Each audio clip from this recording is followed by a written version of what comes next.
आगे बढ़ने से पहले ये संदेश। देश के कई हिस्सों में कोरोना संक्रमण तेजी से फैल रहा है। हमारी अपील है कि आप सतर्क रहें और 15 से 18 वर्ष के किशोरों सहित अन्य लोगों के टीकाकरण में मदद करें।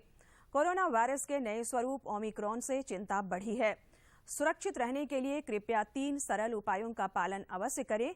मास्क पहनें, 2 गज की सुरक्षित दूरी बनाए रखें, हाथ और चेहरा साफ रखें।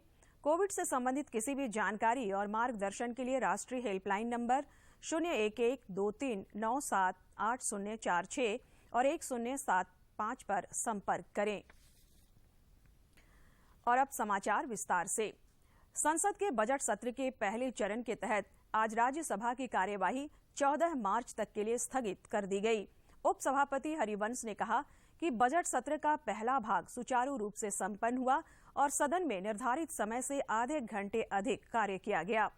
उन्होंने इस सत्र को प्रभावी और सकारात्मक बताया और आशा व्यक्त की कि भविष्य में भी ऐसा ही होगा।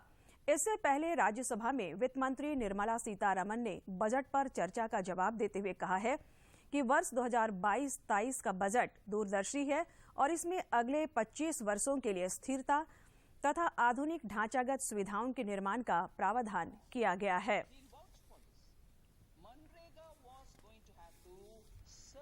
Rural unemployed, particularly in the lean season of agriculture.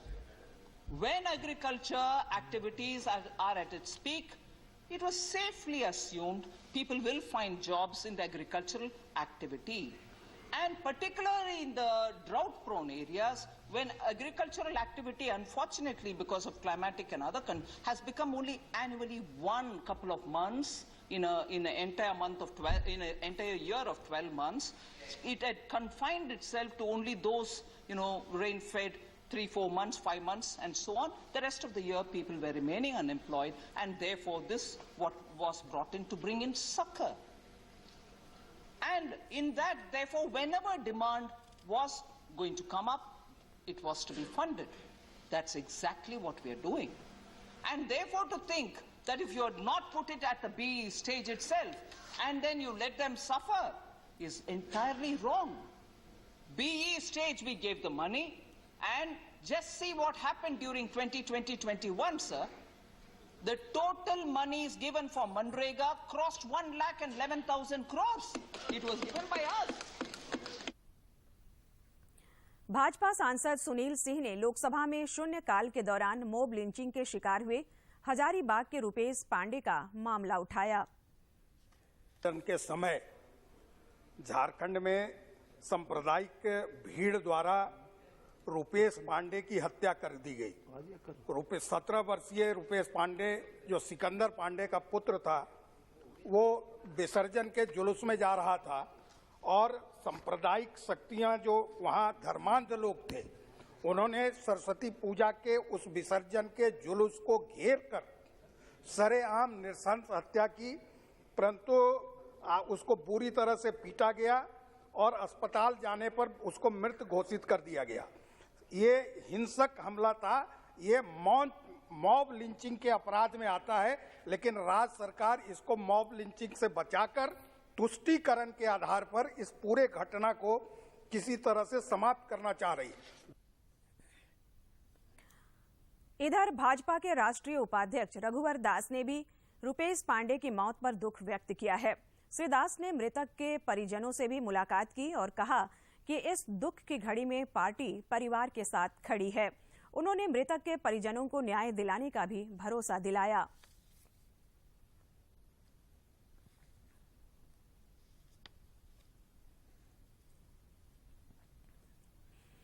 जनजातीय मामलों के केंद्रीय मंत्री अर्जुन मुंडा ने अपने मंत्रालय के वर्ष 2021-22 से लेकर 2025-26 तक की कार्य योजनाओं के बारे में विस्तृत जानकारी दी।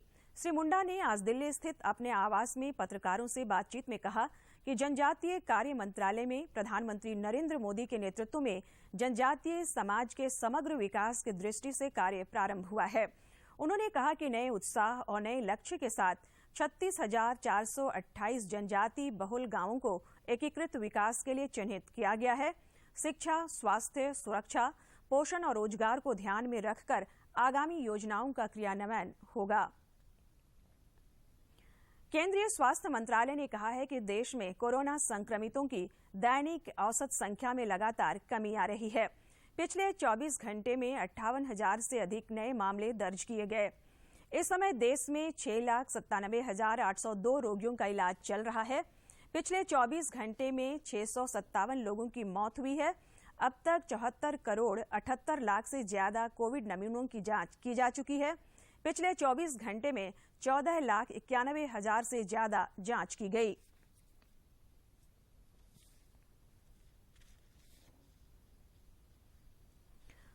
इधर झारखंड में भी कोविड के मरीजों की संख्या में कमी देखी जा रही है।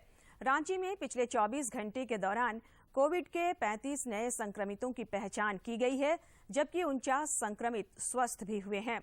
इसके साथ ही रांची में सक्रिय मामलों की संख्या घटकर 727 रह गई है। राष्ट्रव्यापी टीकाकरण अभियान के तहत अब तक 171 करोड़ 79 लाख से अधिक कोविड रोधी टीके लगाए जा चुके हैं। स्वास्थ्य मंत्रालय ने कहा है कि कल 48,18,000 से अधिक टीके लगाए गए। स्वस्थ होने की दर 97.17% है। पिछले 24 घंटों में 1,50,000 से अधिक रोगी ठीक हुए।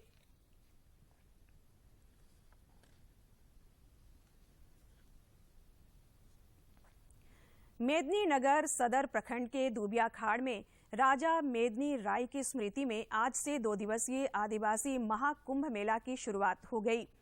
राज्य के वित्त मंत्री डॉक्टर रामेश्वर उरांव और मिथिलेश ठाकुर ने दीप प्रज्वलित कर और राजा मेदिनी राय की आदमकद प्रतिमा पर माल्यार्पण कर संयुक्त रूप से मेले का उद्घाटन किया। मौके पर वित्त मंत्री रामेश्वर उरांव ने कहा कि यह मेला राजा मेदिनी राय की याद में लगाया जाता है और वे एक ऐसे राजा थे जो हमेशा समता मूलक समाज के निर्माण में लगे रहते थे। यह है रांची में इलाज के लिए, इससे आगे का किसी से बात नहीं हो पा रही, इसलिए उसका पूरा घटनाक्रम अभी नहीं आ पाया है। भाषा को लेकर भी जो विवाद चल रहा है उस पर मौके पर पेयजल एवं स्वच्छता मंत्री मिथिलेश ठाकुर ने कहा कि आदिवासी संस्कृति झारखंड की पहचान है। राज्य सरकार निरंतर आदिवासी समेत सभी समाज के हित के लिए प्रयासरत है। 2 वर्ष कोरोना के कारण आयोजन फीका रहा और पिछले वर्ष भी मैं यहाँ उपस्थित था और आज भी उपस्थित हूँ। आज गाइडलाइन है जो है कुछ इस कोरोना के संक्रमण से बचाव के लिए उसका अनुपालन भी करते हुए लेकिन ये आदिवासियों का एक उनकी भावना से जुड़ा हुआ एक आयोजन होता है, इसलिए आज हम सब लोग यहाँ एकत्रित हुए। राज्यपाल रमेश बैस से जनजाति सुरक्षा मंच के एक प्रतिनिधि मंडल ने राजभवन जाकर मुलाकात की। इस प्रतिनिधि मंडल के सदस्यों ने राज्यपाल को ज्ञापन सौंपकर विधानसभा द्वारा पारित झारखंड भीड़ हिंसा एवं भीड़ लिंचिंग निवारण विधेयक 2021 पर रोक लगाने की मांग की।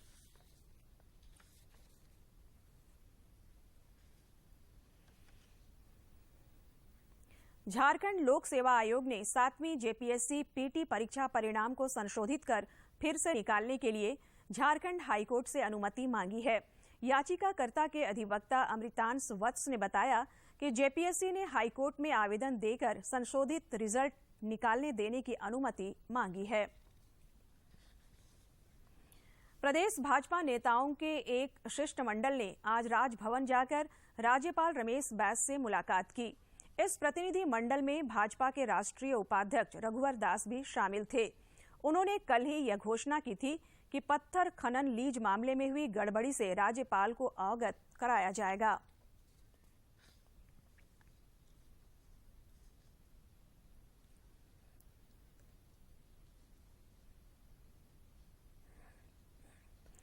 आजसू पार्टी के केंद्रीय अध्यक्ष सुदेश कुमार महतो की अध्यक्षता में आज पार्टी के जिला प्रभारी, प्रवक्ता, कोषाध्यक्ष और सोशल मीडिया प्रभारियों की एक बैठक रांची स्थित पार्टी कार्यालय में हुई। बैठक को संबोधित करते हुए आजसू प्रमुख ने कहा कि जन भागीदारी से ही पार्टी अन्य दलों के समानांतर या उनसे आगे निकल सकती है।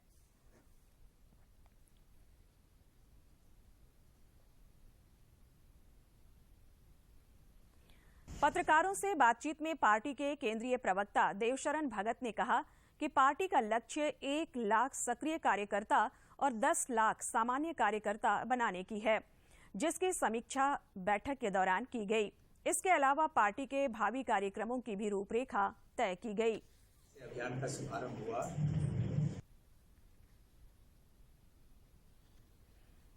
लोहरदगा जिले के पेसरार थाना क्षेत्र अंतर्गत बुलबुल पहाड़ी क्षेत्र के जंगलों में माओवादियों द्वारा बिछाए गए लाइन माइंस की चपेट में आने से सीआरपीएफ कोबरा बटालियन के 2 जवान घायल हो गए। घायलों को हेलीकॉप्टर की मदद से रांची लाकर मेडिका अस्पताल में भर्ती कराया गया है। इससे पहले बुलबुल पहाड़ी क्षेत्र में कल शाम सुरक्षा बलों और माओवादियों के बीच मुठभेड़ हुई थी, जिसके बाद पुलिस और सीआरपीएफ जवान लगातार इलाके में सर्च ऑपरेशन चला रहे थे और इसी क्रम में आज यह घटना हुई।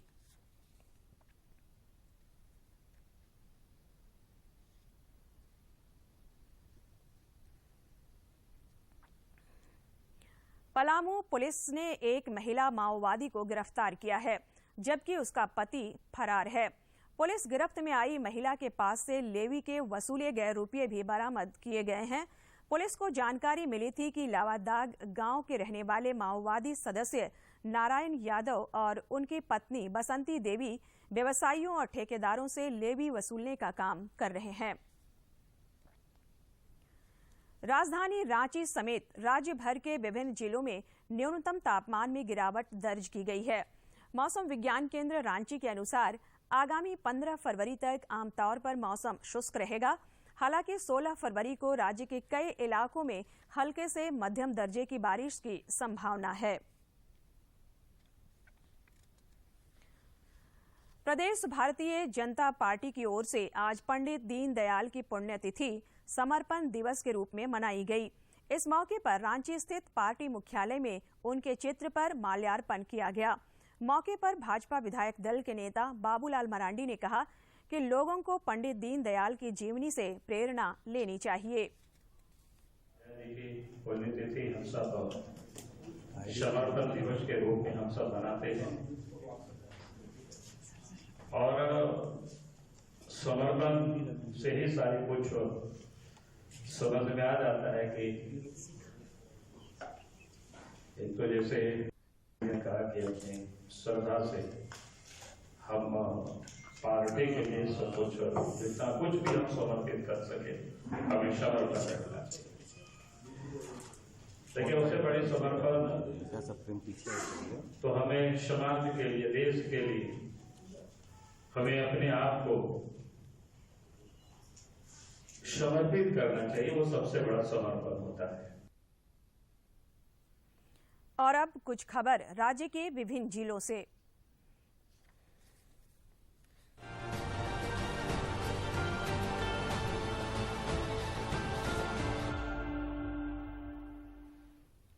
सरायकेला खरसावां जिले के चांडिल थाना क्षेत्र के टाटा रांची NH-33 स्थित नारगाडीह गांव के निकट एक अनियंत्रित कार ने सड़क किनारे खड़े कंटेनर में टक्कर मार दी। इस सड़क हादसे में पति पत्नी की मौत हो गई, जबकि इस घटना में एक बच्ची समेत 3 लोग गंभीर रूप से घायल हो गए। घायलों को इलाज के लिए MGM अस्पताल में भर्ती कराया गया है। राज्य सरकार ने राज्य में बस टर्मिनल ISBT के विकास के लिए प्राइवेट पार्टनरशिप के लिए लोक निजी भागीदारी नीति पर स्वीकृति प्रदान कर दी है। नगर विकास विभाग ने इस संबंध में अधिसूचना जारी कर दिया है। इस नीति के तहत राज्य के सभी शहरी क्षेत्रों में नागरिक सुविधा के लिए आधारभूत संरचना का विकास किया जाएगा। धनबाद जिले के गोविंदपुर इलाके में केनरा बैंक में चोरी की घटना सामने आई है। चोरों ने बैंक के शटर का ताला तोड़कर चोरी की वारदात को अंजाम दिया है। पुलिस मामले की छानबीन में जुटी है।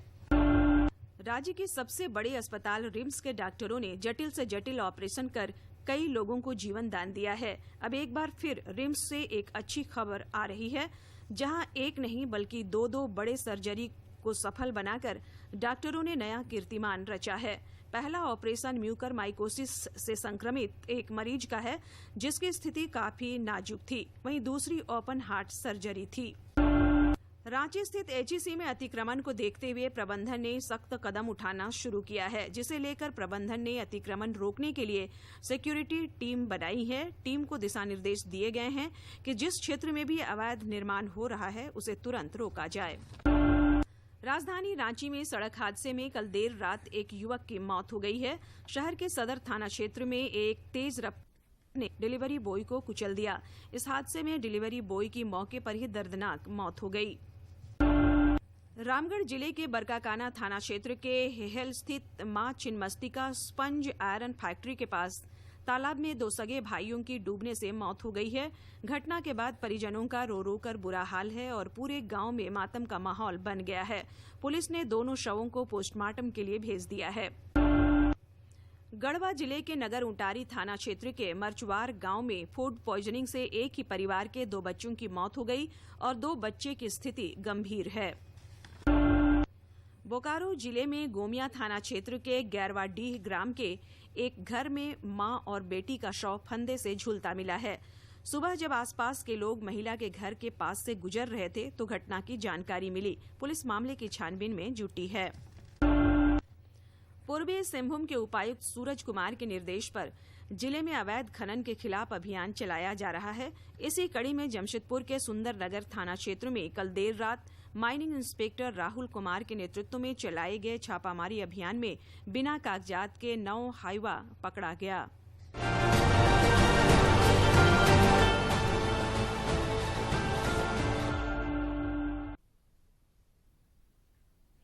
दलहन दिवस के अवसर पर रामगढ़ कृषि विज्ञान केंद्र में 15 दिवसीय प्रशिक्षण का आयोजन किया गया।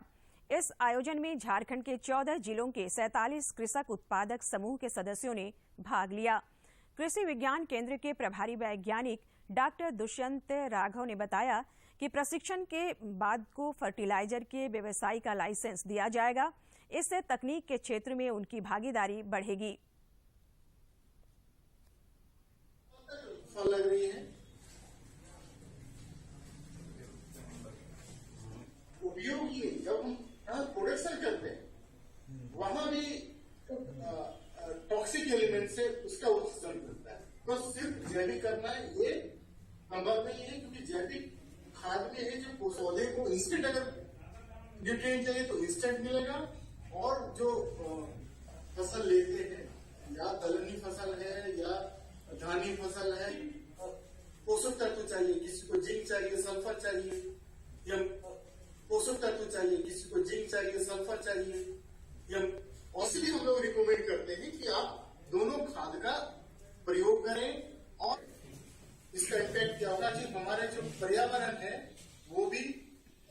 अंतर्राष्ट्रीय दलहन दिवस के अवसर पर आज नाबार्ड के सहयोग से झारखंड के 14 जिलों के 47 एफपीओ के मेंबर्स को हम लोग इंटीग्रेटेड न्यूट्रिएंट मैनेजमेंट पोषक तत्व प्रबंधन विषय पर 15 दिवसीय प्रशिक्षण आज प्रारंभ कर रहे हैं। इस प्रशिक्षण में जो हमारे 14 जिलों के जो 47 एफपीओ हैं उसकी बीओडी ने भाग लिया है और इस प्रशिक्षण के बाद उनको फर्टिलाइजर का जो व्यवसाय का जो लाइसेंस होता है वो एफपीओ को मिल सकता है, जिससे एफपीओ की सक्रियता और तकनीक की अपनाने में भागीदारी बढ़ेगी।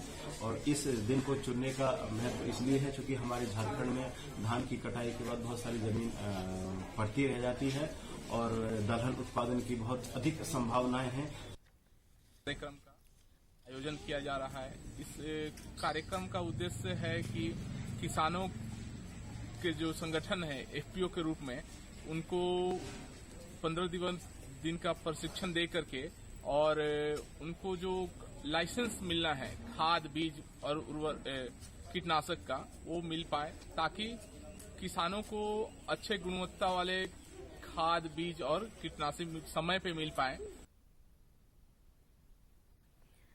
पलामू के क्षेत्रीय अनुसंधान केंद्र चियाकी के वैज्ञानिकों द्वारा तकनीकी सलाह के बाद जिले के अलग अलग स्थानों पर कुछ पौधों से ट्रायल के बाद जोरकट गांव में सेब की खेती प्रारंभ की गई है।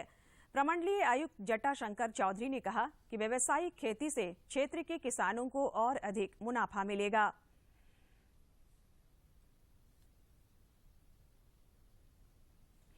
पलामू के उपायुक्त शशि रंजन ने आज समाहरणालय परिसर में जनता दरबार लगाकर लोगों की समस्याएं सुनी। उन्होंने लोगों से कहा कि उनकी समस्याओं का त्वरित समाधान होगा और यदि कार्य में कोई बाधा आती है तो बेझिझक होकर उनसे कोई भी मिल सकता है।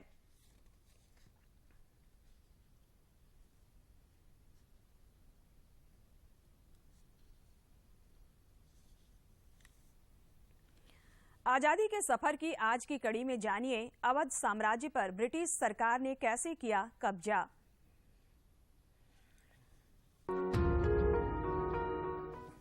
वर्ष 1856 में 11 फरवरी को अंग्रेजों ने अवध साम्राज्य को भी अपने अधिकार क्षेत्र में ले लिया था। सन 1856 तक अवध को छोड़कर और सभी प्रमुख साम्राज्य ब्रिटिश कंपनी के नियंत्रण में आ चुके थे। अंग्रेज अवध को भी अपने अधिकार में लेना चाहते थे, लेकिन उस पर हमला करने का कोई कारण निकाल नहीं पाए थे। अवध के लिए गवर्नर जनरल डलहौजी ने कहा था कि अवध एक चेरी है जो एक न एक दिन हमारे मुंह में टपक जाएगी। अवध के आखिरी नवाब वाजिद अली शाह एक सक्षम शासक थे, लेकिन ब्रिटिश रेजिडेंट ने उनकी अक्षमता के बारे में कंपनी के अधिकारियों तक बढ़ा चढ़ाकर शिकायतें पहुंचाईं। इससे ईस्ट इंडिया कंपनी को अवध पर हावी होने का बहाना मिल गया। 7 फरवरी 1856 को गवर्नर जनरल डलहौजी ने आंतरिक व्यवस्था का हवाला देते हुए वाजिद अली शाह को हटाने का आदेश दे दिया। डलहौजी ने सभी नैतिक मानदंडों को दरकिनार कर दिया और 11 फरवरी 1856 को अवध पर कब्जा कर लिया। अवध पर कब्जे के बाद अंग्रेजों और भारतीयों के बीच तनाव और बढ़ गया। यही तनाव और विरोध अंततः 1857 की क्रांति में बदल गया। वर्ष 1933 में 11 फरवरी को महात्मा गांधी का लोकप्रिय पत्र हरिजन शुरू हुआ था। इस साप्ताहिक पत्र के प्रकाशन का उद्देश्य अस्पृश्यता के खिलाफ संघर्ष को प्रोत्साहित करना और उन लोगों को मुख्य धारा में लाने का प्रयास करना था जिन्हें छुआछूत और भेदभाव के आधार पर अलग थलग कर दिया गया था। इसने अस्पृश्यता के शिकार लोगों की पीड़ा और यातना के प्रति जन चेतना जगाने में मदद की। इस पत्र के अधिकांश संस्करणों के लिए रविंद्रनाथ टैगोर ने अस्पृश्यता के खिलाफ जागरूकता के वास्ते कविताएं लिखी। ये पत्र हिंदी और गुजराती में भी प्रकाशित हुआ और 1948 तक इसका प्रकाशन जारी रहा। आज ही के दिन हम स्वतंत्रता सेनानी और देश के पूर्व राष्ट्रपति फखरुद्दीन अली अहमद को भी याद कर रहे हैं। उनका निधन 1977 में 11 फरवरी को हुआ था। वर्ष 1905 में दिल्ली में जन्मे फखरुद्दीन अली अहमद सेना के एक डॉक्टर के पुत्र थे जो असम के रहने वाले थे। अहमद 1925 में पंडित जवाहरलाल नेहरू से मिलने के बाद इंडियन नेशनल कांग्रेस में शामिल हो गए और स्वतंत्रता संग्राम में कूद पड़े। 1942 में उन्होंने भारत छोड़ो आंदोलन में सक्रिय रूप से भाग लिया। उन्हें गिरफ्तार कर लिया गया और 3.5 वर्ष के कारावास की सजा दी गई। आजादी के बाद 1952 में फखरुद्दीन राज्यसभा के लिए चुने गए। इसके बाद वे असम सरकार के महाधिवक्ता बनाए गए। वे 2 बार असम विधानसभा के लिए भी चुने गए। उन्हें 2 बार लोकसभा के लिए भी चुना गया। पहली बार 1967 में और फिर 1971 में। एक कैबिनेट मंत्री के रूप में उन्होंने कृषि, सहकारिता, शिक्षा, औद्योगिक विकास और कंपनी कानून जैसे विभिन्न विभागों की जिम्मेदारी संभाली। फखरुद्दीन अली अहमद 1974 में देश के 5वें राष्ट्रपति बने और 11 फरवरी 1977 को अपनी मृत्यु तक इस पद पर रहे। आकाशवाणी समाचार इस महान राष्ट्रवादी को श्रद्धांजलि अर्पित करता है।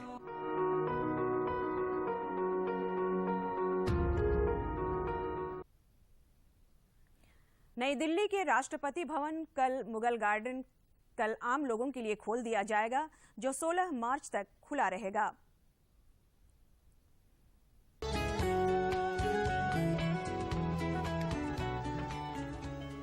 राष्ट्रपति भवन परिसर का प्रसिद्ध मुगल गार्डन अपनी खूबसूरती के लिए जाना जाता है। मुगल गार्डन 12 फरवरी से आम जनता के लिए खोला जा रहा है। लोग 12 फरवरी से 16 मार्च तक मुगल गार्डन की खूबसूरती का दीदार कर सकेंगे। प्रत्येक दिन मुगल गार्डन सुबह 10 बजे से शाम 5 बजे तक खुलेगा। राष्ट्रपति रामनाथ कोविंद ने गुरुवार को राष्ट्रपति भवन के वार्षिक उद्यानोत्सव की शुरुआत की। महामारी के बीच लगातार दूसरे साल सभी एहतियात बरतते हुए मुगल गार्डन खोला जा रहा है। आगंतुकों को केवल एडवांस ऑनलाइन बुकिंग के माध्यम से ही मुगल गार्डन देखने की अनुमति होगी।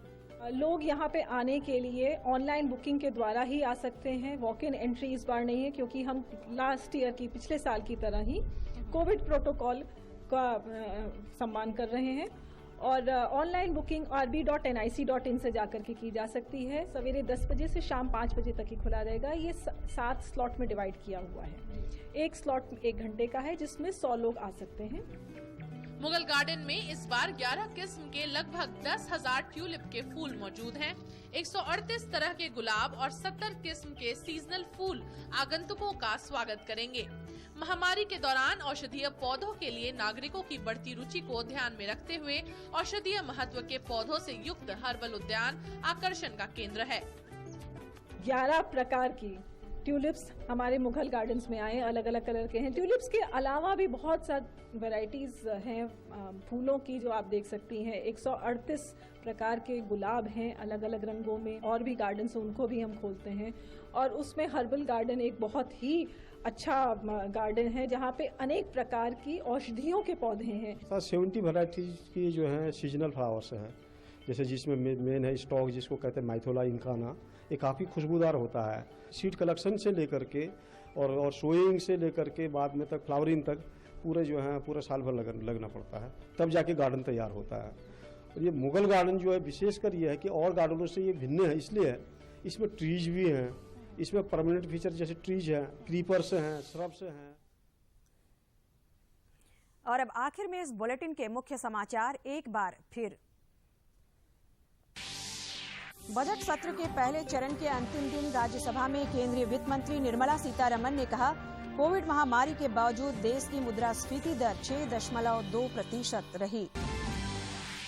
जनजातीय मामलों के केंद्रीय मंत्री अर्जुन मुंडा ने कहा, मंत्रालय द्वारा नए उत्साह और नए लक्ष्य के साथ 36,428 जनजाति बहुल गांवों को एकीकृत विकास के लिए किया गया है चिन्हित।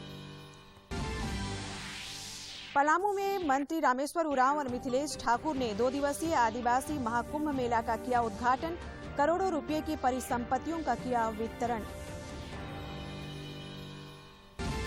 और लोहरदगा में लाइन माइंस की चपेट में आने से कोबरा बटालियन के 2 जवान घायल, हेलीकॉप्टर की मदद से रांची के मेडिका अस्पताल में कराया गया भर्ती।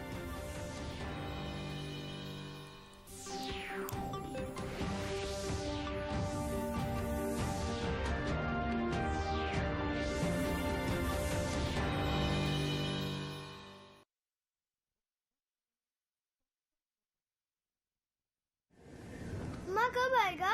अभी आएगा। अरे बोलो ना माँ कब आएगा? बोला ना अभी आ जाएगा। ये ले आ गया कुआं। अरे कुआं नहीं माँ, हमारे घर नल से जल कब आएगा?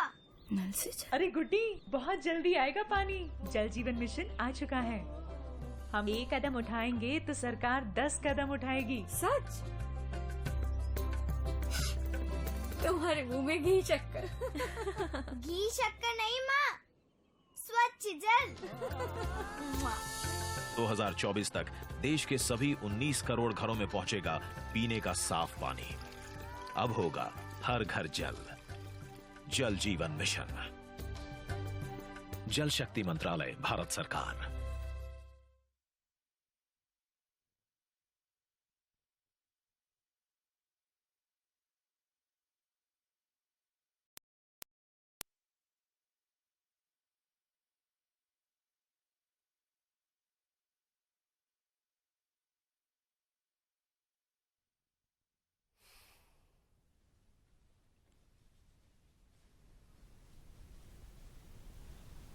जोहार, नई दिशाएं में आपका स्वागत है। मैं हूं आपके साथ निधि कुमारी।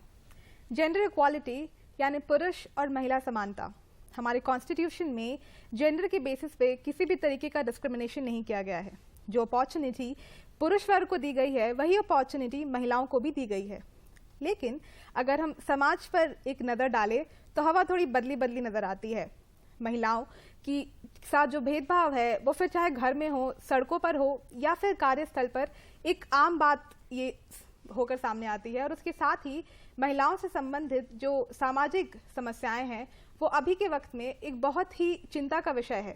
आज के हमारे इस कार्यक्रम पर हम महिलाओं की सशक्तिकरण पर चर्चा करेंगे। हमारे राज्य झारखंड में अलग अलग ऑर्गेनाइजेशन और संस्थानों द्वारा किस तरीके के कैंपेन्स या प्रोग्राम्स चलाए जा रहे हैं उस पर हम बात करेंगे।